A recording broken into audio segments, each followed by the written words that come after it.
Welcome to Ask Dr. Change. I'm Dr. Linda Ackerman Anderson.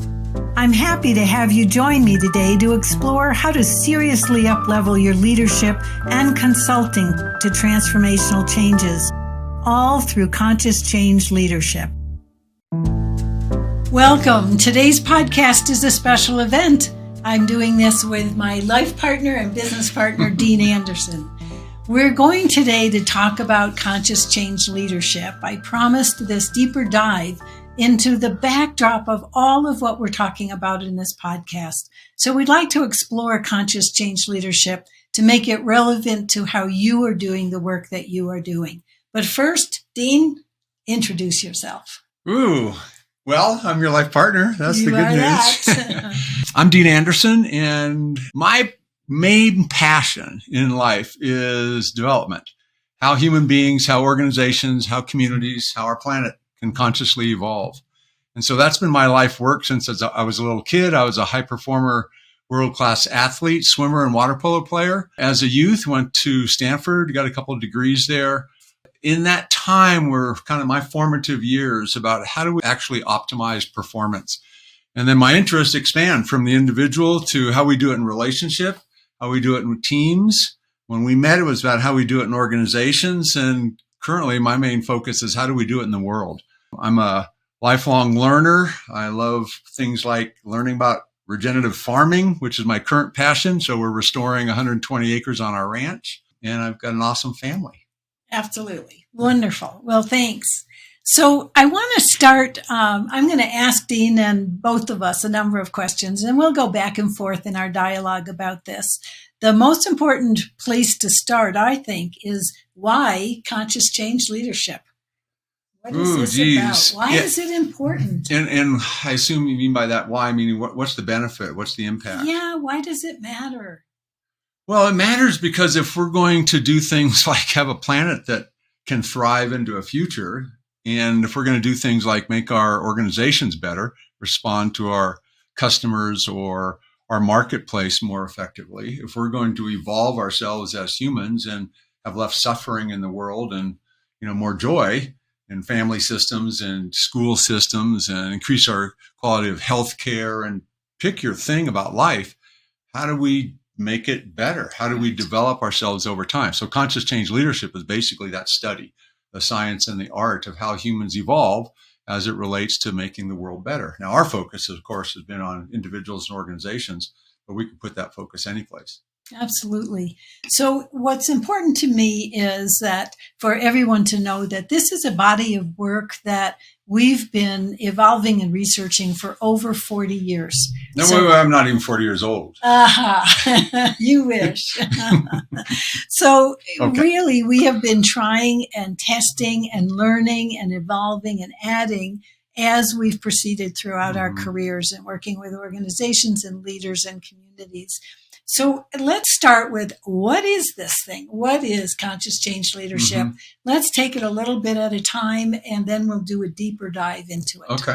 Well, I'll start. The whole idea of conscious change leadership is each of the three words, conscious, change, and leadership. And so if I think about conscious, what does that actually mean? Well, it means fundamentally waking up. How do I actually see myself in action? So it's turning the lens from out there and always task oriented and focused on what to do to turning attention in here. So how do I bring myself to a state of conscious awareness so I can begin to actually see how my inner workings are working? Because out there's just a bunch of data, right? There's things we see, smell, taste, hear, et cetera. In other words, our world comes in through our five senses, and then we make interpretations of what we see. Well, my interpretation determines not just what I see, but how I respond to the thing I'm seeing, the decisions I make, ultimately my behaviors and actions in reaction to those things I see. And so my internal interpretation determines the whole field of play about how I then engage in the world, which ultimately means the results that I achieve. So conscious about waking up to that fundamentally. And what's so important about this is how much time and attention or value do leaders place on their own conscious development, on their own awareness of themselves and the impact they have in the world around them. And as Right. Dean is saying, how they interpret what's going on around them. In the context of organization transformation, there are so many dynamics to pay attention to in the organization, obviously the environment, and then in the people making the changes happening in the organization. And so it's really critical being able to see what's going on in the world and inside of ourselves. Because what we've seen over and over and over again is leaders doing habitually, conditionally what they've always done without awareness of the fact that it's not creating or generating what they need for the transformation. Right. So raising their consciousness has been absolutely critical. Well, it's so critical that I don't think you succeed without it. Right? Because otherwise what leaders will do is they'll take their approaches from that they might have applied very successfully their entire careers to things like operational improvement or developmental change or transitional change. And now they're faced with transformation, which is a whole different beast in itself. And if I lay unconsciously, just automatically and unconsciously, my old approaches onto that transformation, well, then I'm limited by the fact that that tool that I've been using for developmental or transitional change, that method was great there, but it's not good here. And so I've got to, as a leader, begin to see how I'm actually responding to the transformation, because that determines what I actually do. Absolutely. Well, let's talk about what to do and look at the modes that leaders and consultants use. So the change part of conscious change leadership is all about having roadmaps that apply at all levels of scale. Change is a process. It takes us from where we are to where we need to go. So how do we develop individuals? Because individual leadership development is so essential in this body of work. How about relationships? How about teams? How about departments, organizations, ultimately the interface with the community? And so what are the roadmaps?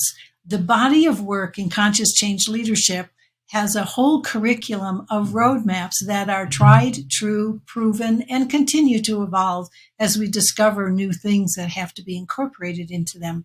So how do we consciously design the processes for change to actually be achieved, the successes, the results that we're after actually being achieved? Yeah, and one of the things that I would just hook on to what you just said is that all those roadmaps are process methodologies. What does that mean? Well, it means step and step and step, right? So taking actions over time in some kind of sequence. And it's not that every change has the exact same process, but you've got to have a fundamental operating system that's a process orientation so that you can navigate going forward, as opposed to a static framework that I then say, oh, I'm going to focus on systems, then I'm going to focus on structure or staffing or anything like that. Well, what's the order? What's the sequence? And ultimately, the reality of the transformation will determine the sequence. But it's like the operating system in a computer. Without it, Excel and PowerPoint and Word doesn't work. And so that operating system better be a process methodology. And that's one of the really powerful points of conscious change leadership, that all those roadmaps are true to the actual process of how change occurs at those levels of scale, whether it's team or organization. Right.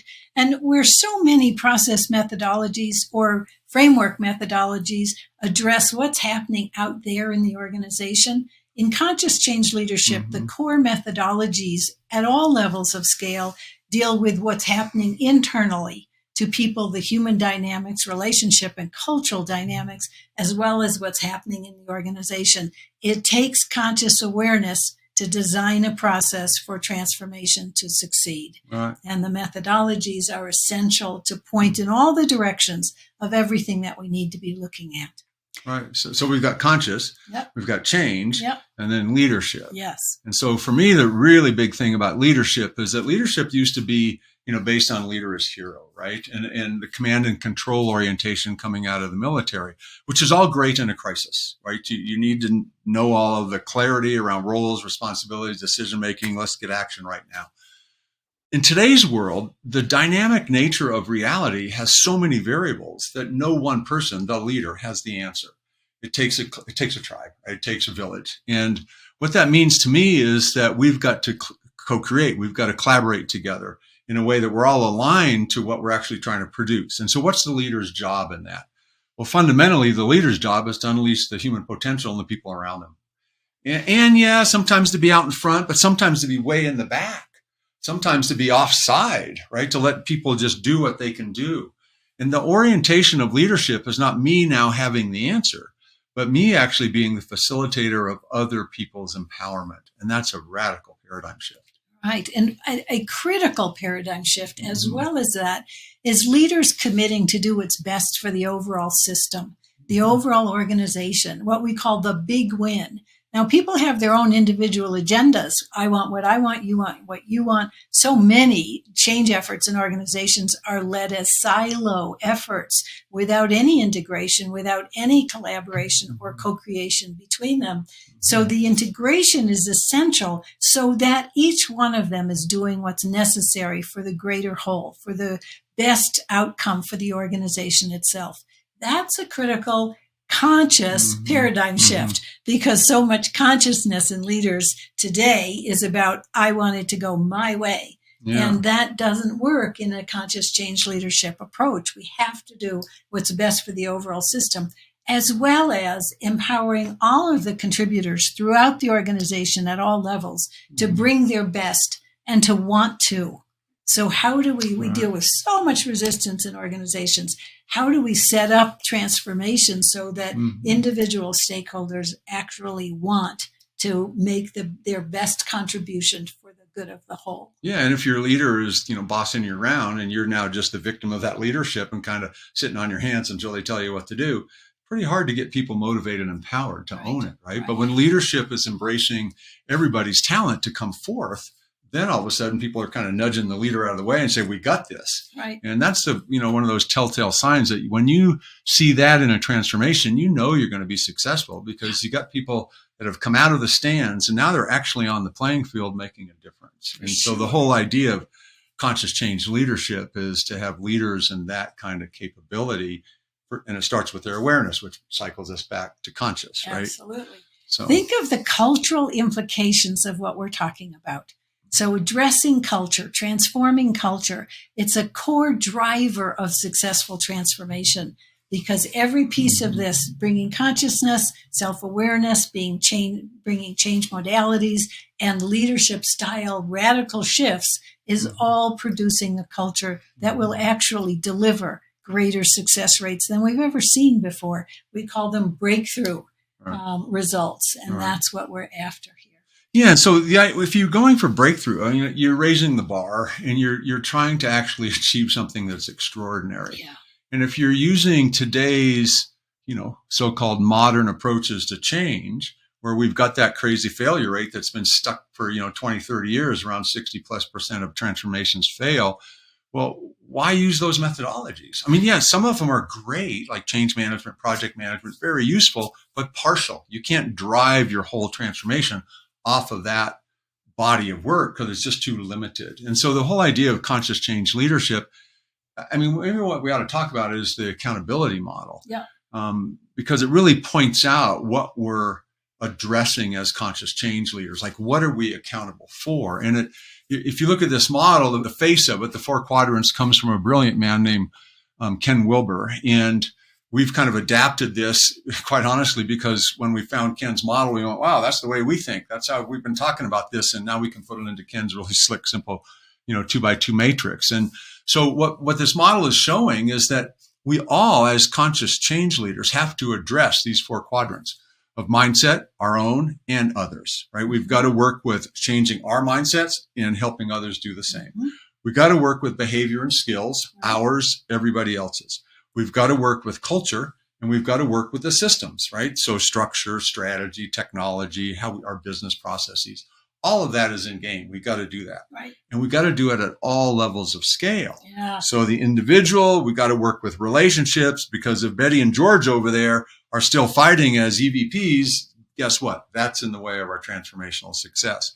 So we got to work relationships. We got to work teams and all the micro subcultures within teams and departments. Right. We got to work the organization and all those strategic change initiatives. And we better be attending to our marketplace or our customers or our citizens.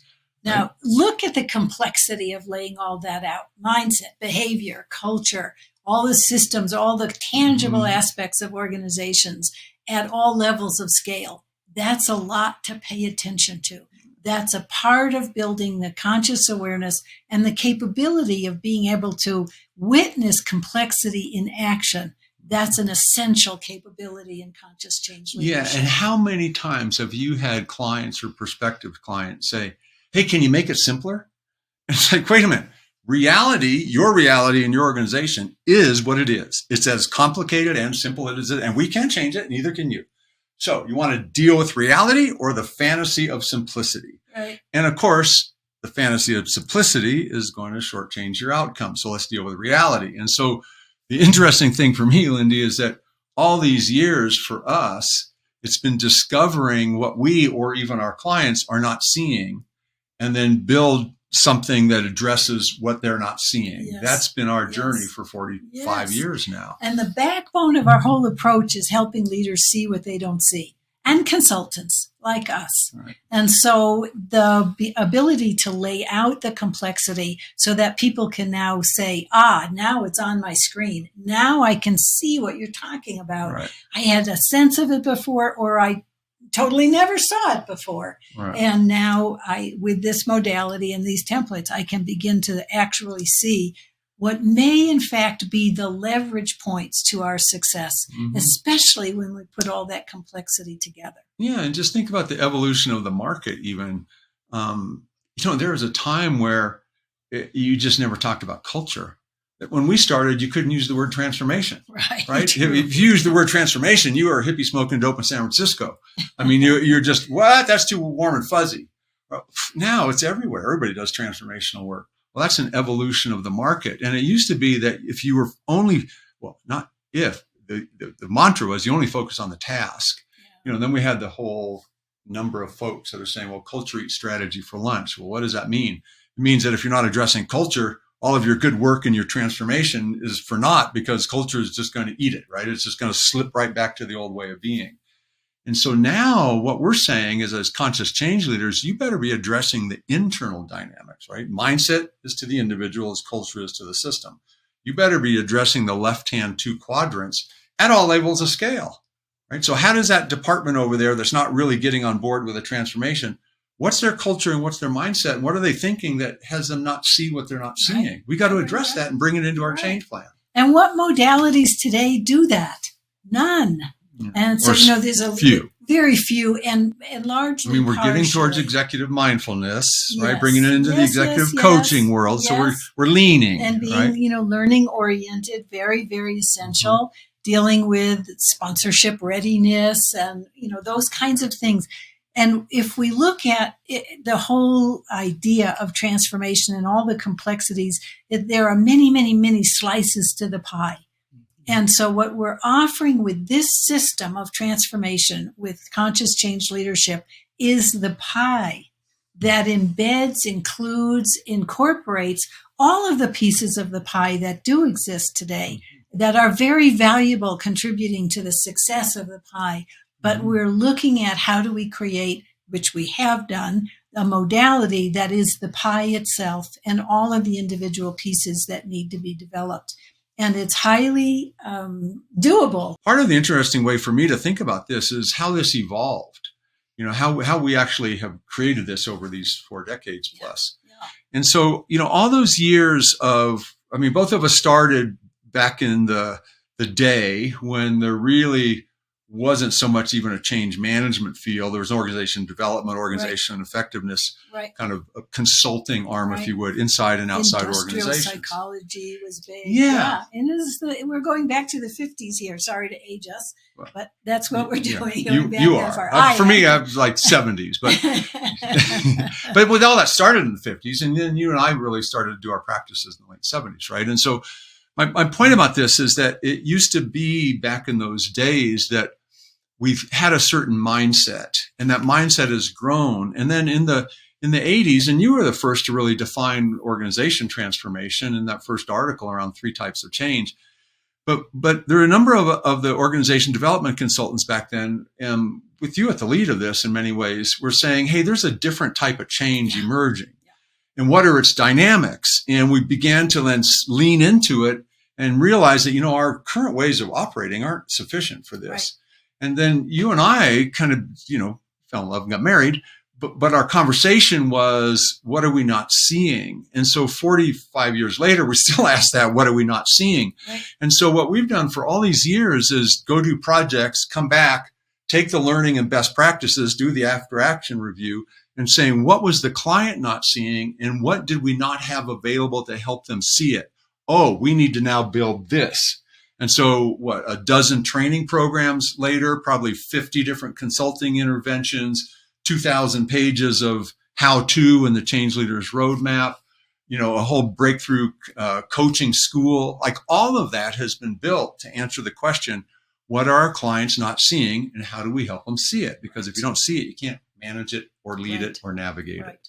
And what's critical about all of this and having now a whole system of transformation, but no period at the end of the sentence, because we're continuing to be out there in the work that we're doing and learning from what we're doing. But the whole intention here is it's now transferable.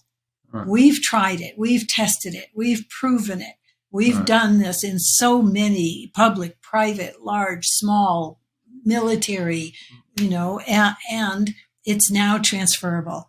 And so the passion that we have about teaching conscious change leadership, this whole system of transformation, is to further the field, to further the market, so that more success where we absolutely need it can be obtained, and greater fulfillment in the work itself by learning to do this.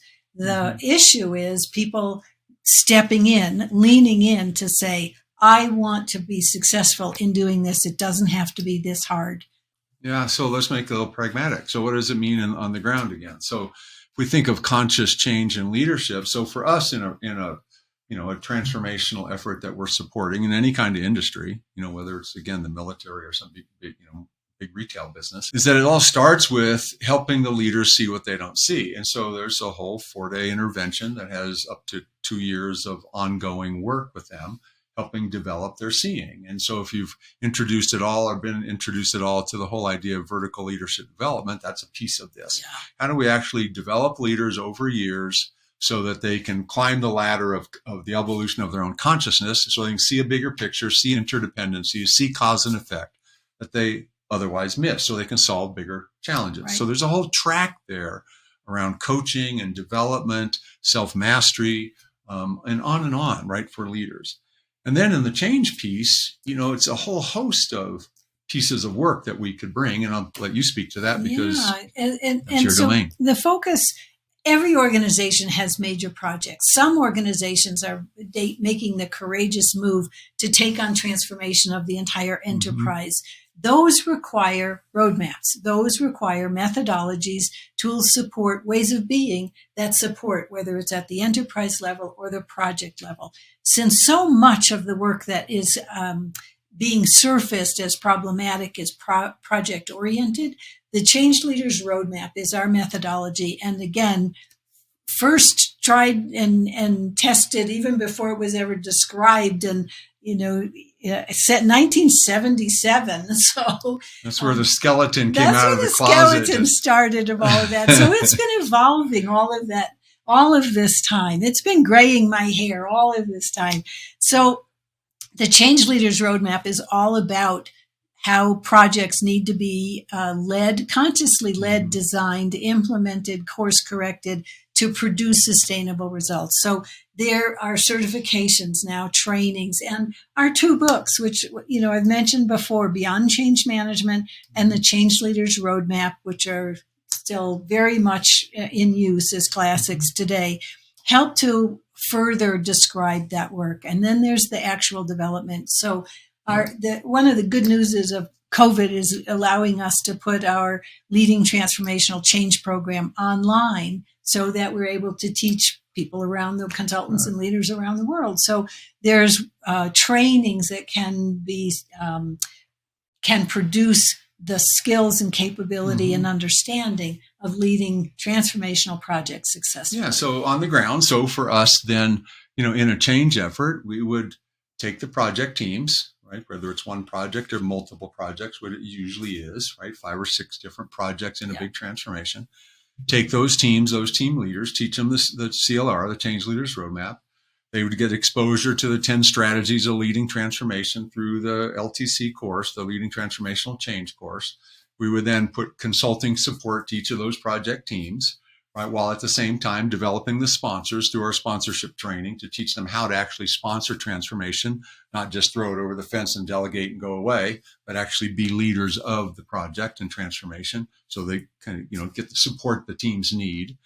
And so the point of it is that there's one more piece there I want to add to the startup, and it's one of the most exciting launching one of the most exciting trainings that we offer internally in organizations when they have a lot of complex projects going on is bringing all those project teams together into a launching change project successfully workshop where they're actually doing critical work on why they're going through their changes, how to talk about it with others, how to govern, what the teams need to do, how to design the launch process and communications. It's very exciting and, again, very pragmatic because they get real work done. Yeah. And we emphasize launch because so much of the challenges projects experience is because they don't launch well. Choosing a project manager and a project team, typically very content-oriented, is not adequate to setting a project up for success. Right. And so the launch effort is, again, pragmatic, tangible, real work done is an exciting additional piece there. Right. So then in most projects, you'd have a whole kind of work stream, if you will, of developing leaders. And that might just be the executive team. And so they're off on a self-mastery journey, using what we call our self-mastery curriculum in the form of a course called Walk the Talk of Change. And so they're cascading that through the organization. Meanwhile, they're standing up and launching all their projects. Meanwhile, those project teams are getting educated on how to use the CLR. Meanwhile, we're creating relationship between the sponsors and the project team leaders. We call them the process leaders. And so now you've got an integrated effort, right? And then meanwhile, there's a whole leadership piece. So if we go to the third step, conscious change in leadership, of basically given a hat with two bills to it to the organizational leaders, where here's your operational bill. This is, what you do in your normal daily job. Now let's flip your hat around. You also have a job of being a leader in this transformation. So here's your responsibility in that, in driving the transformational messages around culture and new ways of being and working through your organization. And so now there's a development path for those leaders about how they coach, how they model, how they give feedback, how they communicate, how they engage people. And so now what you've got is you've got the top of the house waking up and sponsoring differently. You've got the project teams actually running their transformational projects in a more effective way that integrates across all the projects linked to the operational leadership. And then you've got the whole engagement of stakeholders throughout the organization coming alive through a different way of leadership, right? And so that whole system is part of the many pronged fingers in a transformational effort if you're using the conscious change leadership approach. Now, before you jump in, let me just say, that's overwhelming. It's not overwhelming if you know how to organize it, because you can do a lot of that stuff together. And the point of it is the snowball begins to actually pick up snow as it rolls down the hill. And then there's a crescendo of motivation in the organization that's basically saying, this is a cool idea and we got this. Yeah. And then it takes on its life of its own because you've moved the dial on all those different levers. So there is a lot here. We're talking about a lot. We've gone out and tested all of this work. What the challenge to us is, how do we actually attract the folks that want to actually develop themselves to be able to be skillful at conscious change leadership?